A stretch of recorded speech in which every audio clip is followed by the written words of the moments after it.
Je suis venu à Déthié Thiaroye Kao pour parler de la mortalité maternelle, qui est une thématique triste, qui est une thématique qui me touche, qui est une thématique qui m'engage. Et j'avais dit, en venant ici, que je ne viens pas pour des raisons politiques. Les jeunes de mon parti qui parlent, je les ai écoutés, je les ai entendus. Vous savez que nous sommes dans un parti politique organisé, et bien évidemment, leur message est un message important. Il faut écouter les jeunes. Et je suis content d'avoir le point de vue des jeunes de la commune de Déthié Thiaroye Kao. C'est très important, puisque un parti politique de la taille du grand parti n'est pas un petit parti. Nous sommes un grand parti et c'est normal que les jeunes soient si enthousiastes. Et je les vois si mobilisés, si déterminés pour servir leur pays à leur manière. Ils sont à mes côtés, engagés, et c'est pourquoi je ne peux que saluer leur engagement. Mais le seul message que je leur dis, nous ne sommes pas dans le cadre de la politique. Parce que aussi un parti politique, c'est la discipline.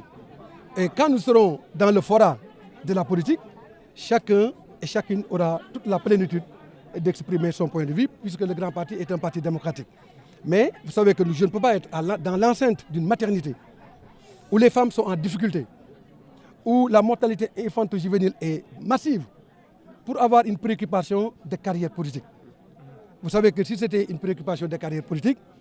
je ne serais peut-être pas partie de beaucoup de situations, puisque vous savez parfaitement que s'il s'agit juste d'avantages et de privilèges, moi qui donne mes moyens aux populations, je n'attends absolument rien, aucun moyen de la politique. Mais je ne peux pas me permettre, là où j'aide les femmes à accoucher dans des conditions convenables, là où j'aide les femmes à éviter que chaque 4 heures une femme meure au Sénégal, que je puisse me mettre dans des débats de politique, dans des débats de carrière politique, quoique d'ailleurs cela puisse m'intéresser. Et pour cela, je vous inviterai dans un autre endroit, beaucoup plus à même d'entendre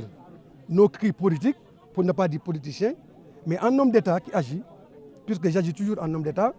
je ne vais jamais mélanger la politique de l'action sociale que je mène au profit des femmes de mon pays, au profit des familles de mon pays, pour la protection de la mortalité maternelle. loolu moo tax ma wax ne ci Wolof ne dama ñëw fii Déthié Thiaroye Kao pour def fi action sociale. Action sociale bi may yëkkati nag du action politique ndaxte bi may ñëw fii dama fi andi 2500 kits d'accouchement pour jàppale maternité yi ci lii nga xam ne nii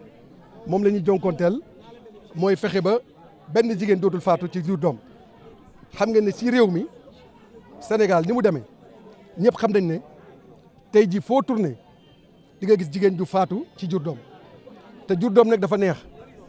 am doom moo dàq te boo seetloo ne ñeenti waxtu yu nekk ci Sénégal dina am jigéen bu faatu ci jur doom. loolu moo tax mu nekk li nga xam ne nii fondation maternité solidaire bi ma giite dafa jóg taxaw pour ànd ak pouvoir public yi, parce que loolu du mbiru gouvernement kese, du mbiru maire kese, du mbiru aussi autorité locale bu ma di nekk, mais daf fekk ne ñëpp dañ ci war a dugal seen loxo pour que ñu ñëpp ñu ànd xeex loolu ba Sénégal mën a am jàmm, ba Sénégal mën a taxawaay bi nga xam ne nii fépp fu ñu naan jigéen dafa faatu dootu fi amati ci biir réew.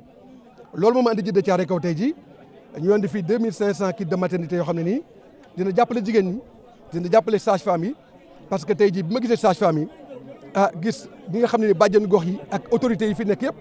xam naa ne ku ci nekk ci ñoom yaa ngi def jéego yi nga mën pour que lii nga xam ne nii mooy mortalité maternelle mën fay jógee. waaw xam nga dama wax léegi ne sama xale parti bi xam nga fa ma jógee ak fii suñu parti dafa nekk parti bu rëy nag tudd grand parti c'est normal que expression de point de vue yi mën na bëri waaye dama wax xale yi ne leen fii ma nekk nii taxaw fii ci biir maternité bii wax dëgg yàlla rus naa fi sax waxu politique, rus naa fi waxu carrière politique, rus naa fi waxu ambition politique ndaxte fi ñu taxaw ay bis yu nekk jigéen waaw mais ça c'est votre occasion, moi j'ai la mienne. Je vous dis juste que fii ñu nekk tey taxaw fi ay jigéen na fii faatu ci jur doom te man dafa nekk loo xam ne daf may intéressé na ma parce que à titre personnel, mais daf may intéressé aussi parce que dama yaakaar ne lii may def ci politique lii may def nii moo ko ëpp solo ndaxte lu may def ba jàppale jigéenu Sénégal benn jigéen bañ a faatooti nu may jàppale famille yu Sénégal